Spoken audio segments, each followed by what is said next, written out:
think it's basically impossible to go online today and not get a bunch of recommendations for how to live. And it can be incredibly supportive to have a breadth of insights, often from more experienced people. But it can also serve to fill our minds with such an endless buffet of options that we become paralyzed, or that we construct a monument of standards that we have to live up to. But this monument doesn't respect that we're human beings. It doesn't appreciate our limitations, or that there's only so much time, money, energy to go around. And it tells us things like, it's all important, everything matters, I have to. It robs us of choice, of individualism. It steals the joy of a slower pace and ordinary moments. It neglects to accept that we are bound by limitations, and that might actually be a good thing, a gift. But let me first elaborate on this idea with a confession from my own life. So I have a fantasy about the type of mother I am, and I don't live up to it, ever. But I carry that fantasy and hold myself up against it every day. So bear with me for a second, because this fantasy is pretty unwieldy. But in the fantasy, my children never watch TV or stream any kind of entertainment. I never yell or lose my patience, and I only ever use the most evolved positive discipline interventions. I homeschool my kids in the Montessori style, obviously. I also take them outside for 4 to 6 hours a day, no matter the weather, and setting aside the challenge of a 1-year-old who puts everything in his mouth. I also work full-time, keep a perfectly clean home, cook everything from scratch, do crafts, preserve vegetables, garden, and gently guide my children in their practical life skills, moral development, and faith. Wow. Can you imagine being friends with that mom?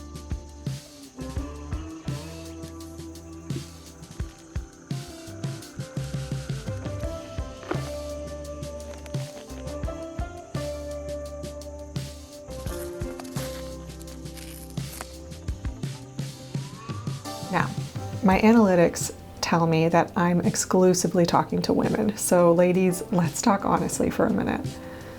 Most of us grew up with a message that we have to be good at everything. Then we carried that into motherhood. And I'm not convinced this is a new phenomenon. In the book Pride and Prejudice, fiction, yes, but influenced by Jane Austen's cultural observations of the time, the character Mr. Darcy gives a lengthy set of criteria for an accomplished woman, and Elizabeth Bennet's response is too good. I am no longer surprised at your knowing only 6 accomplished women. I rather wonder now at your knowing any. Maybe the level of accomplishment expected of us points only to a mythical creature. Like, she's a cool gal, I'll grant you. But Elizabeth Bennet was cool too, and she spent most of her time just walking around.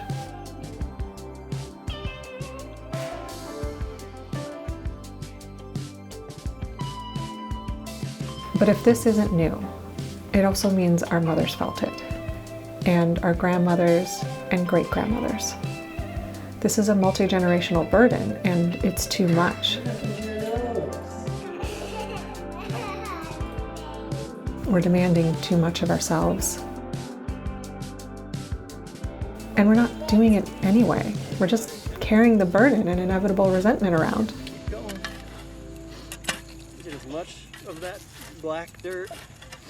So let's talk about accepting the reality of our limitations. I don't know if anyone's seen the Amazon show The Boys. It's about people who become superheroes through a medical intervention delivered when they were infants. I don't recommend it. It's violent and horrifying. But I do think buried in the gore is a surprisingly insightful observation about human beings. Living without limitations corrupts us.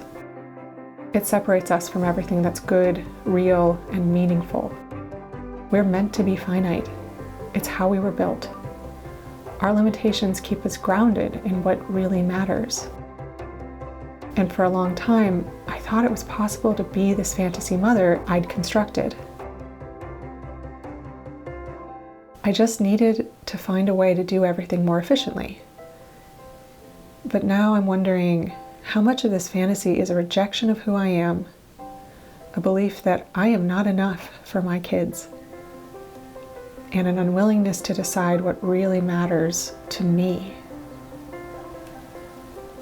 I admitted all of this to my own mom recently, who is the kindest person on the planet, and rather than laughing at me, she gave me a gentle redirect.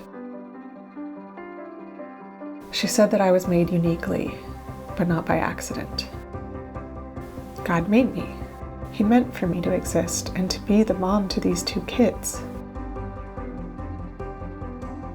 I need to make the decision to mother based on who I am, not based on who I believe I should be. I need to trust that children can flourish in the home that I am capable of creating right now. Which honestly might have been the first time that I felt I had the choice to define motherhood for myself. So I'm going to let you in on the mother I actually am. She's not the dream, but she's not bad.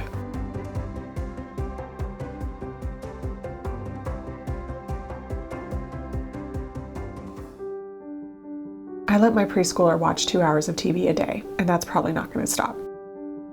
We go outside regularly, but bad weather limits it, and it's rare that we exceed 2 hours.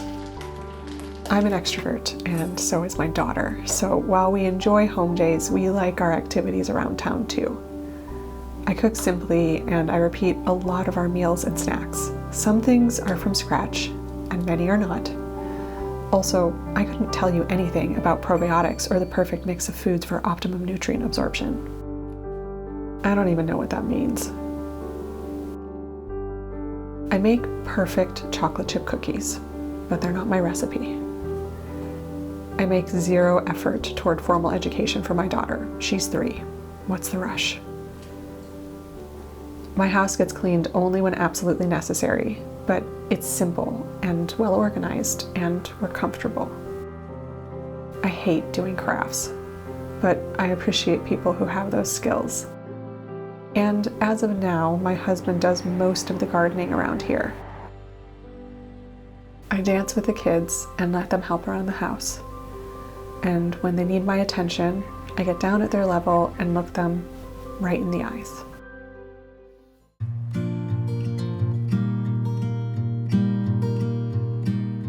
I'm not saying we can't grow or aspire, or that we don't all have tendencies that wouldn't support our children flourishing. No, I can't spend all day playing solitaire on my phone. And for someone who wants to teach her kids how to cook, I probably do need to adjust to spending more time at home. There just won't be opportunities to teach scraping carrot skins in between a million play dates.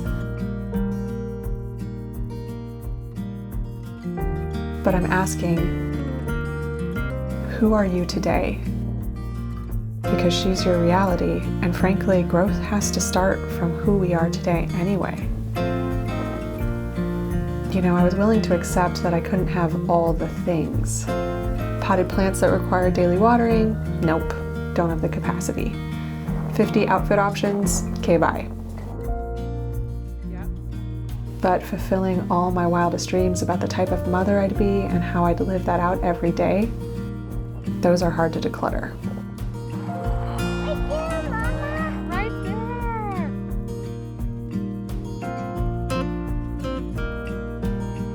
there! But I know from all the things I've let go of that there's freedom on the other side. There's joy, this quiet contentment. I think we were made to be finite, and accepting that opens us up to greater connection to the things that are real and rich in life. Our limitations are a gift. So I really want to know, who are you today? I want to give a shout out to Maddie Gray, who started me thinking about this subject. If you haven't seen her video on limitations, I'll link to it below. Thank you all for being here. It means so much to me. Until next time.